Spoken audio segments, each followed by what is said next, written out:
so ขน่อยอย่าลืมพิเศษเด้ออย่าลืมแท้ๆ next week September the 6th gonna be big day for Lao Radio and สวรรค์สัมพันธ์เหตุมวลจืนกึกคืนเลยขน่อยมีฟอนมี fashion show นุ่งเครื่องงามเตรียมแล้ว yesterday เตรียมแล้วเชิญทุกๆท่านไปร่วมเด้อขน่อยอย่าลืมเด้อนี่ซื่อๆเป็นแม่นเพิ่นว่า fundraising gala hosted by Lao Media or Lao Radio และสวรรค์สัมพันธ์เชิญทุกท่าน September the 6th 2025 เริ่มแต่ 6:00 นฮอด 1:00 น the next day 6:00 นแลงฮอด 1:00 น the next day เด้อขน่อยลังเทื่อขน่อยอาจจะสิบ่ได้มาเด้อขน่อยน้ำมวนหลายก็ดีเด้ออย่าลืมขน่อยเด้ออยู่ที่Optimus Club 55 Avenue New Market like ฮัสมีกินข้าวแบบบุฟเฟ่ต์อาหารลาวเด้อขน่อยพิเศษมีแต่แนวแซ่บๆแล้วก็มีคาสบาร์อีก dress up theme formal is that formal sis oh I don't know it depends เด้อขน่อยนุ่งสิ่งก็ได้นุ่งนังก็ได้แต่ว่าวันนี้คือ poster sorry about that นุ่งเครื่องแบบ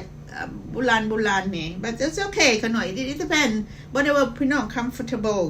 เชิญเด้อขน่อยไปแท้ๆว้าว dress is walking on the red carpet it's red carpet ขน่อย fashion runway เป็นว่าโอ้ เชิญทุกท่านเด้อขน่อยเชิญเด้อ can't wait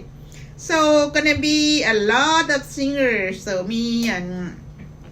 let's see มีประธานของวัดเราชวนโจทานซักกองวงไซกับโกแล้วก็ประสิทธิ์แล้วก็สุกแล้วยายบุญเหลืองแล้วก็ทานอันเอก yes เชิญทุกท่านไปเด้อขน่อยเด้อสปอนเซอร์กับมี so event sponsor ก็มี Lotus Funeral Cremation Services like Home Equity Bank yes ขน่อยเชิญไปห่วมให้ได้นี่ gonna be a lot of gonna be first we gonna ฟ้อนเซิงแล้วขน่อยต่อไปเลยก็สิฟ้อนyou knowแบบว่าเฮามีโชว์จักหน่อยเซิงกะม่วนแล้วก็ฟ้อนลังนั้นก็ฟ้อนก็สิว่านาฏศิลป์เฮาก็แม่นแต่ว่าสมัยจักหน่อยส่วนทุกๆฐานก็หน่อยไปห่วมไป$40 ขน่อย I don't think we got